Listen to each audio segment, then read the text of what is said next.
Привет, друзья! Сегодня я собираюсь ехать в Юсимити, ехать 3,5 часа, солнце светит, но оно обманчиво, довольно-таки холодно, тем более в горах вообще будет нулевая температура, поэтому вот я в теплой кофте, в жилетке с подогревом, и сейчас вам покажу, что у меня на мотике. Я сняла боковые кейсы, взяла с собой дрова, да, я еду в лес с дровами, это Америка, и сумка у меня на самом деле практически пустая, здесь у меня штатив, вещи мои тоже, абсолютно маленький пакетик вещей, на самом деле теплая кофта, которую я сейчас, наверное, надену, гамак, потому что мне больше нравится спать на гамаке, палатка, дрон и штатив. Сейчас повешу 360. Кстати, заметила, что здесь люди более приветливы. Путешествуя во всех штатах, когда кто-то что-то спрашивает, я говорю, я действительно не понимаю, говорю, извините, мой английский слишком плох. И они такие, окей, пока, и уходят. Здесь же просто болтают, пытаются объяснить, показывают фотографии. Я просто сейчас, наверное, минут 10-15 стояла с человеком, который просто рассказывал о том, что у него Харлей, тоже путешествует, с дочкой маленькой познакомил, показал фотографии путешествий, спросил, что, как я, когда собираюсь обратно возвращаться и так далее. Здесь, именно в Калифорнии, американцы стараются все-таки объясниться, поговорить, показать, в отличие от других штатов.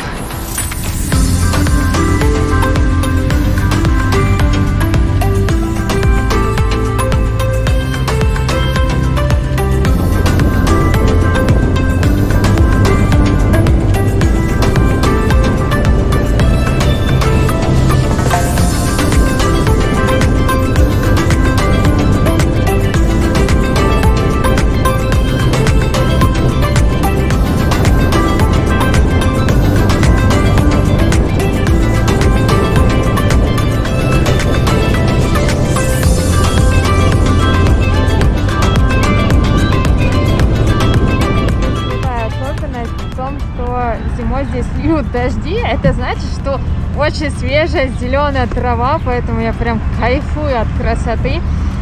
Осенние вот яркие краски, да, вы видите, очень красивые деревья и свежая зеленая трава, это так красиво. Но опять же очень много мусора везде, я прям не понимаю, почему такая проблема. Просто везде едешь, мусор, мусор, мусор.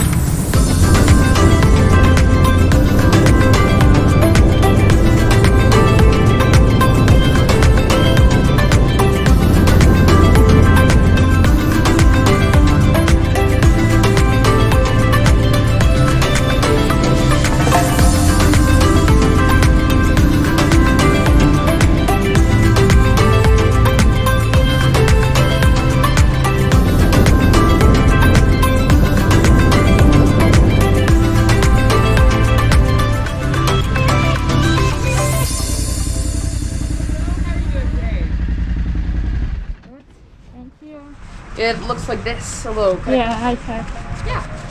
Yeah. Perfect.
Снег! Охренеть! Все, просто все горы снежные. Вау. Очень соскучилась по снегу. Из-за того, что у меня мотик легкий, практически без вещей, я перестала чувствовать скорость. В городе, когда ехала, ограничение 65, я смотрю на панель, еду значительно больше, я такая, блин, это за это тюрьма на самом деле. И я такая, опс, мотик, давай потише. Прям очень он, конечно, горит желанием гнать. Я была на вершине той горы. И мне нравится, вот тут вот видно два водопада. Хайкала я на ту вершину, эта вершина называется Хавдом. Хайкала туда 10 или 12 часов прошлой зимой.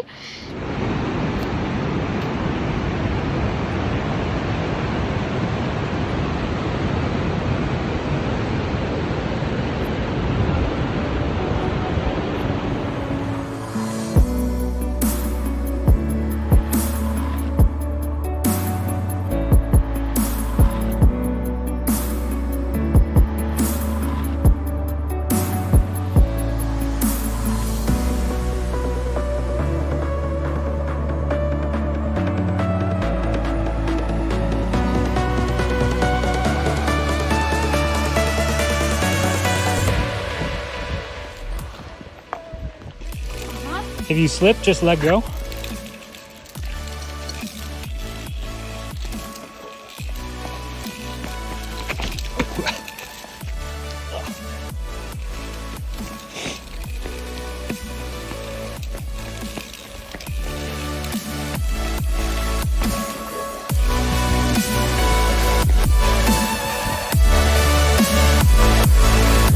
И как раз таки вот эти два водопада я тоже проходила. И хайк довольно-таки сложный, я без подготовки, поэтому, наверное, 10 или 12 часов. Но, блин, я просто без ума была от той красоты, которую я увидела. Плюс на вершине нужно уже скалолазить, поэтому впервые в жизни попробовала серьезное скалолазание. И это было очень круто, конечно. И, кстати, шел снег наверху, поэтому я тоже прыгала от счастья. Конечно, безумная красота, снежные горы, просто вау. Очень красиво. Сейчас я вам покажу, кстати, мотоцикл. Когда я приехала из Аризоны в Калифорнию, у меня пришел конец моей цепи, моим шинам. Ребята в BMW мне новую цепь, ее уже подтягивать не нужно было заменять. Заменили цепь, новые покрышки поставили. Сейчас я похвастаюсь. И я наконец-то приобрела защиту на бак. Вот защита на бак. Она достаточно хорошо смотрится. И покрышки. Покрышки 70/30, то есть 70 для асфальта и 30 для бездорожья. Очень хорошо держит. Прям кайфую, и она не громкая. Ну, ей вообще не слышно. Поэтому очень нравится. Просто затащила мотик, чтобы сделать красивые фото и видео на фоне Хавдома.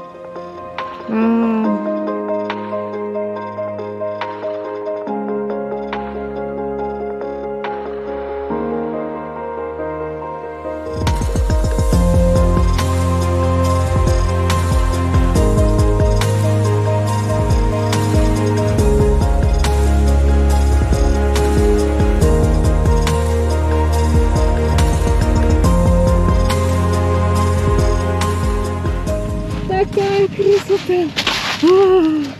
Круто! Как же я скучала по снегу, вы не представляете, я безумно люблю зиму, безумно люблю снег, и просто поваляться, покидаться снегом, это лучшее наслаждение для меня. Сейчас ноябрь, начало ноября, Калифорния, снег. Какая красота! Дрова мои вот просто идеально вписались. Круто! Первые фотографии с зимой, снегом. День рождения у моего мотика этим летом, поэтому он впервые видит снег. Господи, как же это круто! Просто вау!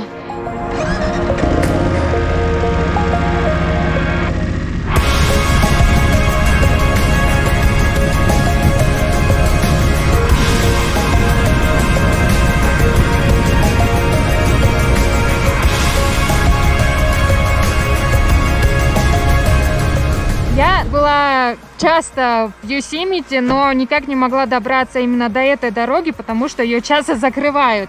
Либо пожары, да, я вот в этот раз увидела, что очень много всего погорело. Калифорния этим летом, Орегон полностью горели очень сильно, поэтому леса погоревшие, и либо из-за снега. То есть в этот раз я смотрела, думаю, господи, хоть бы мне повезло, и мне навигатор показывал, что дорога закрыта из-за снега.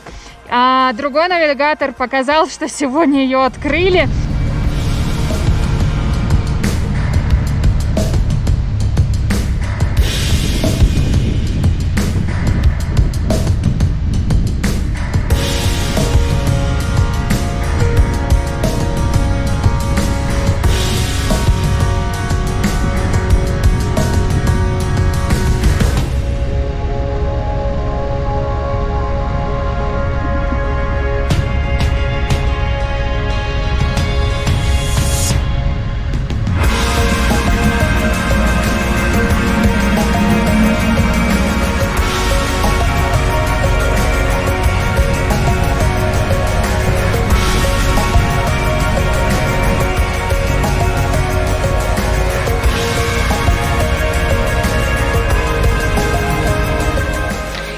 Сегодня я ехала практически на пустом мотоцикле, практически без вещей.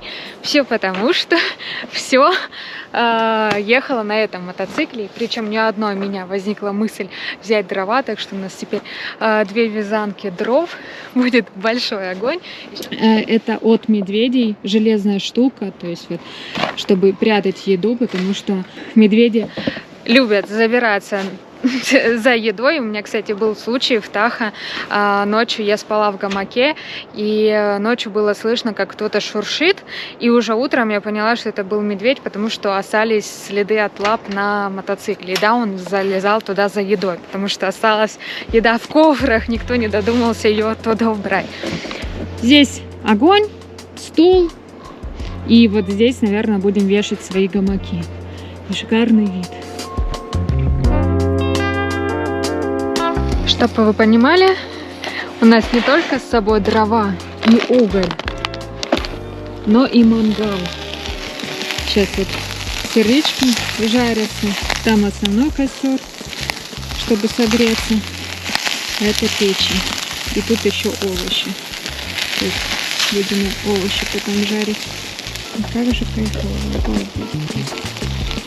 И это все на мотоцикле. Вот просто... Ох.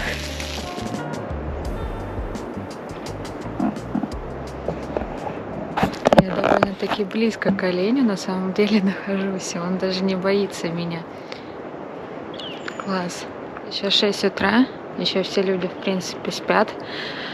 Я проснулась в 5, но было еще темно, а уснула я в 8, наверное, потому что в 5 вот очень темно, сразу резко ночь наступает. И делать, в принципе, нечего, поэтому мы сожгли все наши дровишки, грелись. И в 8 я уже спать легла. Сейчас покажу свой гамак. Я спала в термобелье, в теплой кофте и в пончо. То есть пончо очень хорошо даже спасал, при том, что у меня гамак тоже теплый и спальный мешок прям зимний. Что вот этот вот гамак, он холодный. Он тоненький, прозрачный даже. А мой зимний такой теплый, с теплого материала. И спальный мешок такой, тоже очень как одеяло. Да, люди уже просыпаются. Причем не хватило веревки длины, поэтому пришлось вот так вот привязать. Я под утро уже спала практически над землей. Это маленькое расстояние было. У нас дрова закончились, очень холодно, и магазин, точнее заправка, откроется в 8, и можно будет туда поехать, купить дрова еще, и может зефирки, я не знаю, какие-нибудь маршмеллоу, чтобы пожарить на огне.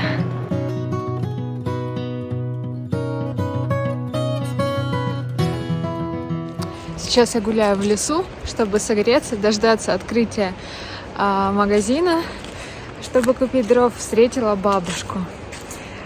Бабушке 61 год, и она покорила Хавдом, который я вам показывала, вершину горы. Она туда поднялась за 2 дня. Я честно не помню, 10 или 12 часов поднималась. Но это действительно очень тяжелый трейл, Поэтому вау, просто респект бабушке. Я попросила с ней сфотографироваться, говорю, просто моя героиня.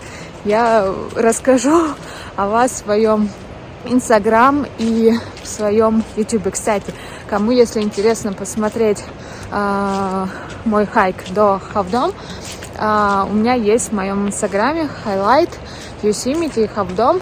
Там можно весь трейл посмотреть. Очень красиво. И еще самое интересное, что эта бабушка, сложно так назвать, эта женщина, была в Москве и в Питере. Ей безумно понравилось. Она говорит, я просто была впечатлена красотой и добротой людей, потому что она в Москве заблудилась, не могла понять, как купить билет. Ей женщина с ребенком купила этот билет, проводила ее до нужной станции, а потом уже поехала по своим делам. И в Питере она не могла купить жетон. Ей уже какой-то мужчина там помог и тоже довез до нужной, проводил до нужной станции. Поэтому женщина говорит, я просто в восторге от того, как красиво в России, какие там добрые люди живут. Поэтому я такая, просто очень классно. Просто в лесу гуляли и встретились, и так вот пообщались. Классно.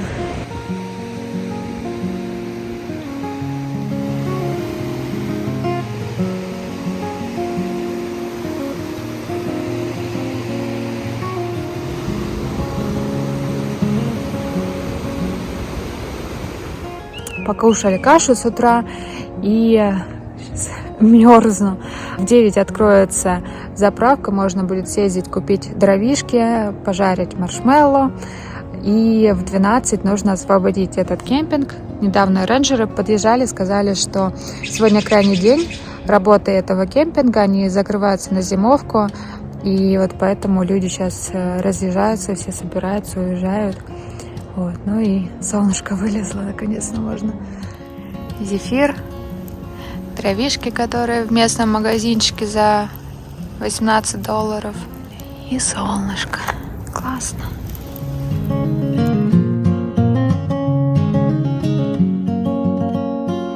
Я еще решила похайкать немного. На самом деле я была на этом водопаде, но было летом, он был не такой мощный, поэтому решила повторить свой поход. И я добиралась до вершины. Видите? Не до вершины, а вот до середины.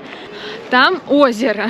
Причем именно на том озере ловил интернет. Здесь нигде у меня нет сети, ни Инстаграм, ни WhatsApp, ничего не работает. А когда я туда поднялась, во-первых, там было прохладнее, летом было тут плюс 45. Вот, и я мучилась. Я когда туда добралась, там прохладненько, люди купаются в этом озере и ловят интернет. Я даже ТикТок, помню, смотрела, я прям в шоке была.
А сейчас я нахожусь на точке, из которой можно увидеть что-то нереальное. Мы тут вот огромное количество людей собралось.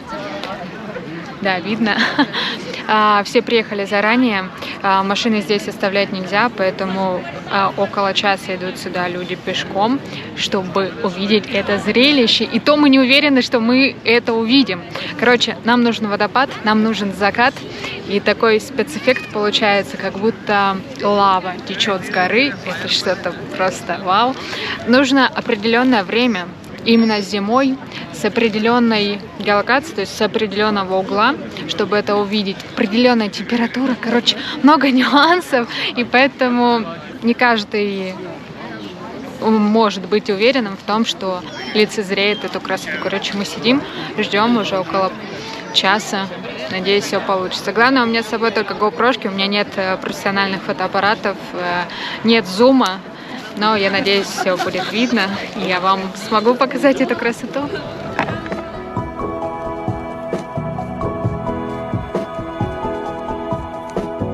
Вы дождались? Я не знаю, насколько видно, обалдеть. И знаете, самое невероятное, что люди начинают хлопать, кричать и радоваться из-за того, что видят такую красоту, а некоторые даже ушли. Не дождались. Блин, как же круто. Вау. Короче, чем дальше, чем сильнее закат, чем ярче закат, тем красочнее получается водопад и очень круто.